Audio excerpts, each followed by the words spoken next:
Hello and अस्सलाम वालेकुम। मैं हूं एजाज सैयद आसिफ बशीर चौधरी के हमारा प्रोग्राम टॉक शॉक के लिए। आज के टॉक शॉक में हम 3 अहम इश्यूज़ के ऊपर आपको ताज़ा खबरें उनके बैकग्राउंड देंगे। सबसे पहले हम बात करेंगे पाकिस्तान के वजारत ख़ारजा के हवाले से, इमरान खान के हवाले से।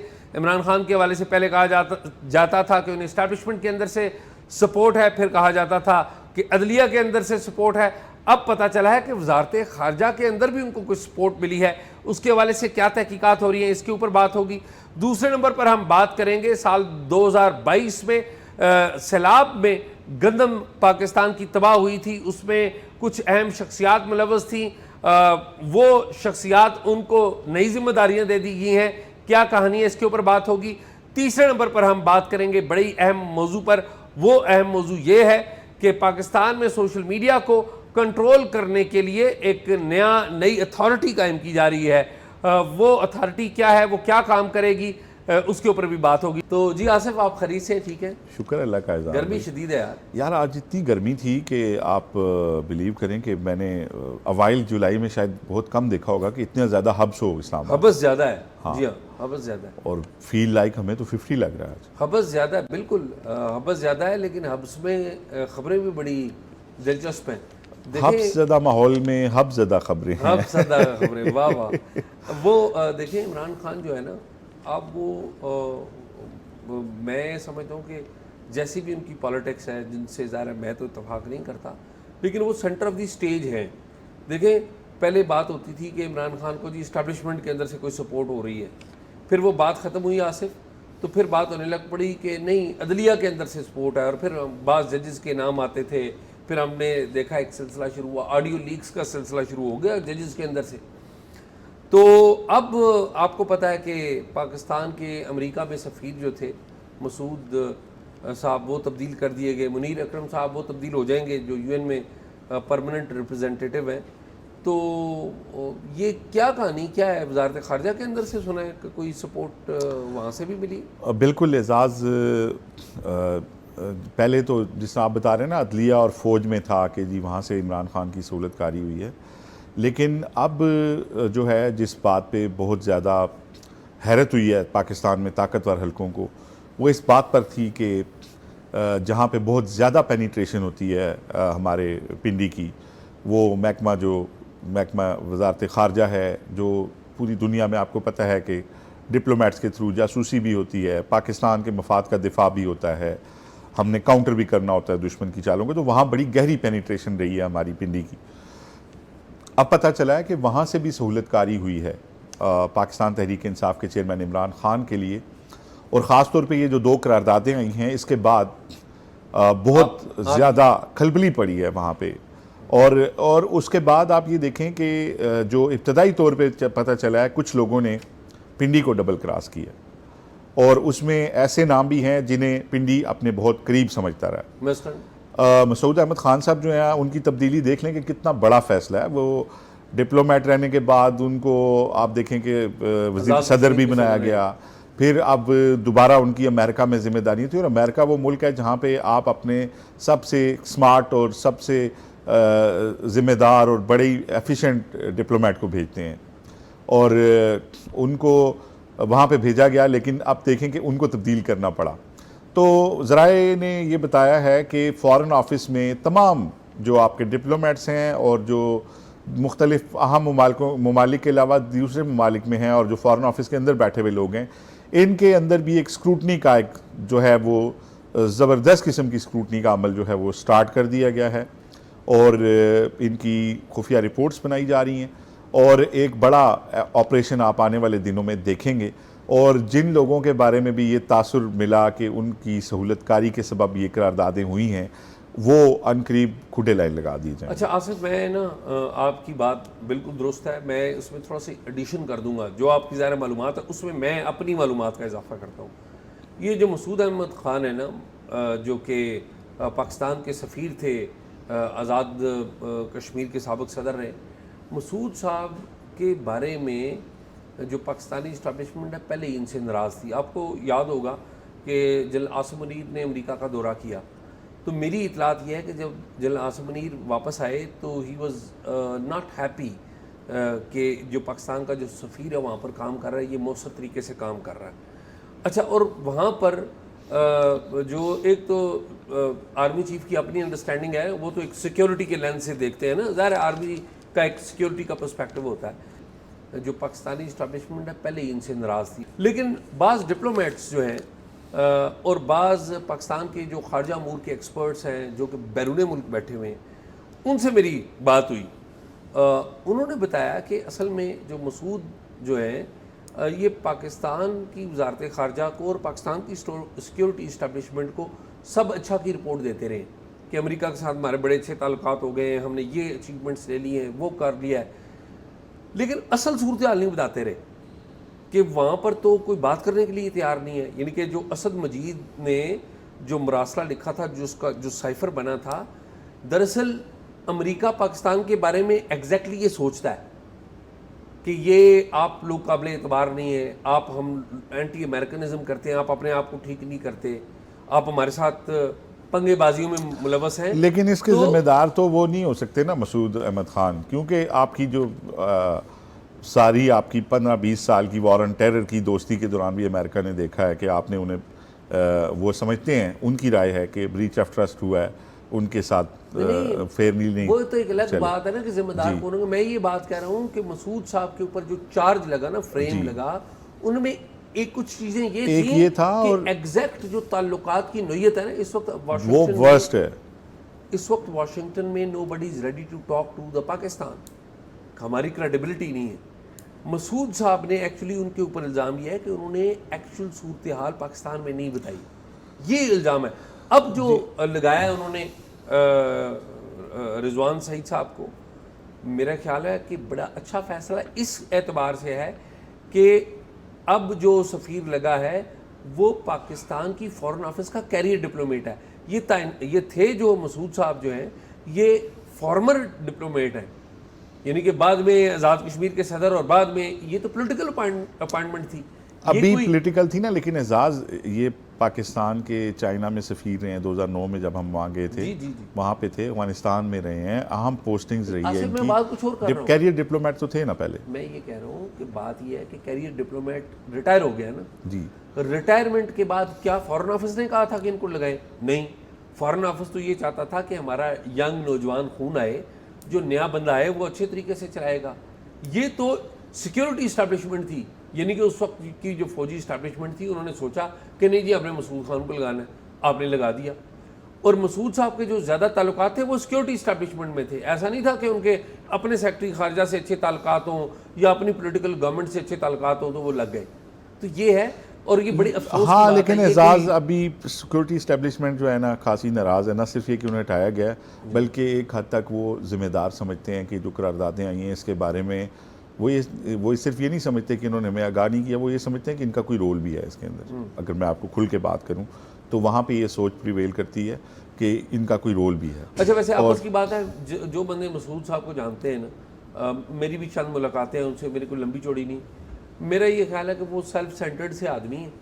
उनको अपने मफादात या अपनी प्रमोशन या अपनी अपॉइंटमेंट के अलावा उनको कोई चक्कर कोई नहीं है कि वो कोई ऐसी साजिश करें। लेकिन हो सकता है ऐसी बात भी हो जो आप कह रहे हैं, ज़ाहिर है आप कह रहे हैं तो उसका बैकग्राउंड होगा ना, तो आई बिलीव जो कुछ कह रहे हैं आप ये भी होगा। लेकिन मेरी उनके बारे में ऑब्जर्वेशन ये है कि वो बंदा अपनी ज़ात से आगे कुछ भी नहीं। ज़्यादा हो सकता है ना आने वाले वक्तों में किसी अपनी तकर्री के लिए वो मैदान बना, ये भी हो सकता है, बिल्कुल। एनी हाउ बात लंबा हो गया। तो और यार 2022 में पाकिस्तान में सैलाब आया था और उस वक्त भी एक स्कैंडल आया था कि जी पाकिस्तान की गंदम जो है वो ज़ाया हो गई, याद है ना आपको?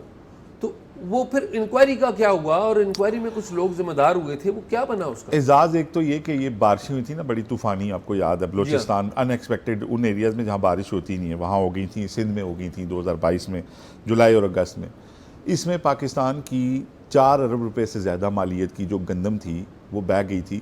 और जो हमारा इदारा है ना जिसने Pakistan agriculture storage and services corporation, जिसको हम पास्को कहते हैं, ठीक है, इसकी जिम्मेदारी होती है और इसको पता होता है कि अगर बारिश हुई मैक्सिमम हुई तो कहाँ पे होगी, मैंने कहाँ पे चीज़ें स्टोर करनी है, तो ये इनका जॉब होता है। उस वक्त इसके जो सरबराह थे वो कैप्टन रिटायर्ड सईद अहमद नवाज़ थे, ठीक है। उस वक्त वज़ीर-ए-आज़म पाकिस्तान ने इंक्वायरी कंडक्ट करवाई, जो उनकी अपनी वज़ीर-ए-आज़म मुआयना कमीशन है, यानी कि वो बराह रास्त वज़ीर-ए-आज़म को जवाबदेह होता है और बड़ा पावरफुल इदारा समझा जाता है, और पीएम सेक्रेटेरिएट में उनका ऑफिस भी है एजाज। उन्होंने इंक्वायरी कंडक्ट की और आप ये देखें कि बारहा इनको बुलाया गया इंक्वायरी के अंदर, लेकिन उन्होंने किसी एक इंक्वायरी को भी ज्वाइन नहीं किया। और इस साल मार्च में भी उनको एक नोटिस हुआ, आखिरी जो नोटिस था, एक साल वो उस इंक्वायरी कमेटी वज़ीर-ए-आज़म के मातहत जो और वज़ीर-ए-आज़म ने की, उसके बाद उसकी जो भी रिपोर्ट थी वो फाइल कर दी गई और उसमें इनका नाम ज़िम्मेदारान की फहरिस्त में भी था। अब उसके बाद ये हुआ कि बजाय इसके कि एक्शन होता, और वज़ीर-ए-आज़म ने ये अनाउंस किया था, आपने एक बाकायदा उन्होंने इस पर स्टेटमेंट दी थी कि ज़िम्मेदारों के ख़िलाफ़ एक्शन लिया जाएगा और हम इन्हें फ़िक्स करेंगे, लेकिन उसके बावजूद किसी पे अंदे पे कोई एक्शन नहीं हुआ एजाज, ठीक है। और ये केस खुडे लाइन लग गया, और बल्कि कैप्टन रिटायर्ड सईद अहमद नवाज साहब जो हैं, ये उसके बाद अब मुसाफती कमीशन के मेंबर भी तैनात हो गए। अच्छा जी, यानी कि इनके अब आई डोंट नो कि इनका पावा क्या है, कितनी इनकी कितने ताकतवर हैं कि कमीशन में पेश भी नहीं होते इंक्वायरी में, और गिल्टी भी होते हैं, और उसके बाद वो अगली तैनाती भी ले लेते हैं। लेकिन देखें, अब चूँकि बात आप कर रहे हैं और ज़ाहिर है इसका बैकग्राउंड है कोई, लेकिन ज़ाहिर है इनका भी तो कोई पॉइंट ऑफ व्यू होगा और हमें जानना चाहिए। तो आप जी, मैंने रब्ता किया, मैंने इनको मैसेज भी किए हैं, इनसे रब्ते की कोशिश की, उन्होंने जवाब नहीं दिया, और अगर वो जवाब देते हैं तो हम उनका जवाब ज़रूर शामिल करेंगे। मेरे मैसेजेस उनके पास रिकॉर्ड के ऊपर पड़े हैं। नहीं, ये ज़रूर करना चाहिए, और मेरे ख्याल में और अगर वो जवाब देंगे तो हम ज़रूर शामिल करेंगे। लेकिन एजाज़, एक हमारे सिस्टम के ऊपर सवाल है, बात किसी फ़र्द की नहीं है। बात यह है कि अगर आपने इंक्वायरी में किसी बंदे ने ताउन नहीं किया तो महकमाना एक्शन क्यों नहीं हुआ? हाँ। फिर अगर आपने गिल्टी कर दिया है तो फिर तो उसमें जो कानूनी कार्रवाई होनी चाहिए थी, फिर महकमे से आगे चलेगी बात। तो फिर अगर आप उन लोगों को मज़ीद आगे तरक्कियाँ और प्रमोशनें देते हैं और दूसरे इदारों में भेजते हैं, तो इसका मतलब है कि वो फिर कानून के ताबे तो नहीं है ना, आपका सिस्टम तो फेल हो गया। कोई शक ही नहीं। तो ये चीज़ें वज़ीर-ए-आज़म को देखनी चाहिए मेरा। बिल्कुल ठीक, आई ट्रस्ट। हाँ, और जब नहीं होता ना बड़े लोगों पे एक्शन एजाज, तो फिर ये तासुर लिया जाता है कि शायद हुकूमतें इसके अंदर इन्वॉल्व थी, ऐसे ही ताकतवर। इसका मतलब है कि वो अबव द लॉ हैं लोग। No doubt about. तो एक ये था एजाज, और आप मुझे बता रहे थे, ये तो खैर प्रोटीन के हमारे रोने हैं, आपको पता ही है, पूरा साल इस तरह की चीज़ें यार। वैसे आप उसकी बात बताओ, हमेशा बुरी खबरें देते हैं, कोई अच्छी खबर भी बता देनी चाहिए। यार एजाज, एक अच्छी खबर मेरे पास है, अगर आप कहते हैं तो मैं बता देता हूँ। बता दें। पाकिस्तान में आपको पता है ना, हेपेटाइटिस बहुत ज़्यादा तेज़ी से फैला हुआ एक मर्ज़ है, और इसमें बहुत सारे पाकिस्तानियों ने, हज़ारों पाकिस्तानियों ने, मैं सेफली कह रहा हूँ हज़ारों, वैसे इसमें हमारे पास क्योंकि करोड़ों की तादाद में मरीज़ हैं, ठीक है, और इसमें हमारे हज़ारों लोगों ने जान दी है, ठीक बात, इस बीमारी के ताबे। और लेकिन अल्हम्दुलिल्लाह इसका इलाज दरियाफ्त हो चुका है, और ये 100% क्योरेबल है किसी भी स्टेज की ये बीमारी, ठीक है। और इसमें आपको पता है ना कि वो जो इसकी गोली आ गई है, और इसमें आपको पता है ना कि बिल गेट्स ने भी बड़ा एक किरदार अदा किया था, वरना ये गरीब मुल्कों तक इलाज आ ही नहीं सकना था। खैर, अब वो आ गया, पाकिस्तान में लाने में भी इन लोगों का बड़ा किरदार है, जिनका मैं नाम लेने लगा हूँ। ये एजाज ज़ुबैर नासिर साहब हैं, डॉक्टर जमाल नासिर साहब के भाई हैं, सुहेल नासिर साहब के भाई हैं, जो अभी नैब में तैनात हैं, और इससे पहले जुडिशरी में बड़ा नाम उन्होंने कमाया, बड़ी इज्जत कमाई। तो ये वो फैमिली है, और ये काम कर रहे हैं the health foundation, doctor Huma Qureshi basically, जो कराची बेस्ड हैं, बड़ी अवामी खिदमत कर रही हैं, अल्लाह ताला उन्हें भी जज़ाए खैर दे। उनके साथ मिलके पिंडी इस्लामाबाद में हेपेटाइटिस के जो भी लोग हैं, वो इनसे फ्री इलाज भी करवा सकते हैं और फ्री स्कैनिंग भी करवा सकते हैं। अच्छा, हाँ जी, अगर कोई इलाका कोई समझता है कि वहाँ पे ये मर्ज़ फैला हुआ है या इसके मरीज़ हैं, तो वो डॉक्टर साहब से रब्ता करें। ब्लू एरिया में यहाँ पे उनकी कमर जहाँ उनकी वालदा के नाम पे एक लैब है, वहाँ पे आप उनसे रब्ता करें, आपके इलाके में कैंप भी लगाएंगे, स्क्रीनिंग भी करेंगे और फ्री ऑफ कास्ट इलाज भी करेंगे। ये तो 10,000 से ज़्यादा लोगों का, काफ़ी महंगी इसका जो टेस्ट है वो भी काफ़ी महंगा होता है। नो डाउट 2-3 तरह के टेस्ट हैं, वो सारे ये फ्री ऑफ कास्ट करते हैं। 10,000 से ज़्यादा लोगों के टेस्ट अभी तक कर चुके हैं। उसके अलावा कोई 1,000 के करीब लोगों में पॉजिटिव आया था हेपेटाइटिस सी, और उसमें जो है इन्होंने 1,000 बंदे का इलाज ही कर रहे हैं। जिसमें से 200 लोग जो हैं मुकम्मल शिफायाब हो चुके हैं और तकरीबन 100 के करीब लोग ऐसे हैं, 100 से ज़्यादा, जिनका इलाज अभी जारी है। काफ़ी एक्सपेंसिव इलाज होता है, लेकिन ये कर रहे हैं। और जो लोग पिंडी इस्लामाबाद के, वो ज़ुबैर नासिर साहब से रब्ता कर सकते हैं ब्लू एरिया में कमर जहां लैब पे। और खिदमत के जज्बे के तहत ये वैसे भी लोगों के बड़ा काम आते हैं, मतलब अच्छे लोग हैं, इनका भी जिक्र करना चाहिए। नहीं वो करना चाहिए। और मैं इन लोगों का नाम तो मैंने पहले भी सुना हुआ है और बड़े अच्छे अल्फाज में सुना हुआ है इन सब का। आई विश के ये इनका जो भी काम है वो और बेहतर हो, और ये जो लोगों की खिदमत कर रहे हैं इनको और तौफीक दे कि वो ऐसा काम करते रहे। बेशक तो बेशक ये है। लेकिन इस सारे मामले में ये तो आपने अच्छी खबर दी, मैं बुरी खबर दे दूं आप? फिर बुरी खबर है, फिर बुरी खबर चले यार, आप रहते ही नहीं है बुरी खबर। बुरी खबर ये आ अच्छा सुनाए कि जो गवर्नमेंट है, गवर्नमेंट ने आपको पता है एक अदारा पीडीएम की जो इत्तेहादी गवर्नमेंट थी पिछली, उसमें बना था SIFC, जी जी, स्पेशल इन्वेस्टमेंट फैसिलिटेशन काउंसिल, ठीक है, जिसमें सिविल और मिलिट्री दोनों रिप्रेजेंटेशन मौजूद है। तो उस प्लेटफॉर्म से गवर्नमेंट एक कानून साजी, एक बिल लेके आ रही है पार्लियामेंट में, जिसका मकसद क्या है? मकसद ये है सोशल मीडिया को रेगुलेट करना और उन पर कंट्रोल करना। और ये बिल है पाकिस्तान डिजिटल अथॉरिटी के क़याम का, PDA के क़याम का। ये डिजिटल अथॉरिटी होगी जो कि सोशल मीडिया की पाकिस्तान डिजिटल पॉलिसी भी देगी, PDP भी देगी, और फिर उसकी इम्प्लीमेंटेशन भी करेगी। और इसी अथॉरिटी के नीचे एक कमीशन बनाया जाएगा, पाकिस्तान डिजिटल कमीशन, जिसका सरबराह एक चेयरपर्सन होगा। उसके नीचे पूरा एक ऑर्गेनोग्राम है वो तैयार किया गया है। और इनका काम क्या होगा? Day to day social media की जो रेगुलेशन है उसको करें। यानी कि अगर सोशल मीडिया पर कोई आप और मैं और हम जैसे लोग ट्वीटें करते हैं जिसमें हुकूमत को या सरकार को कोई क्रिटिसिज्म किया गया है, या और जो डिवाइस किए गए तरीक़ाकार उनकी खिलाफ वर्दी की गई है, तो उनके खिलाफ भी कार्रवाई ये करेंगे।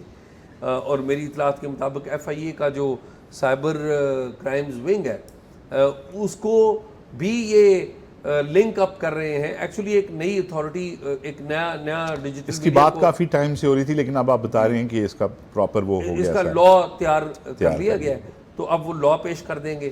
अब डिजिटल मीडिया की जो प्लेटफॉर्म है उसके ऊपर मजीद सख्तियाँ आ रही हैं पाकिस्तान में।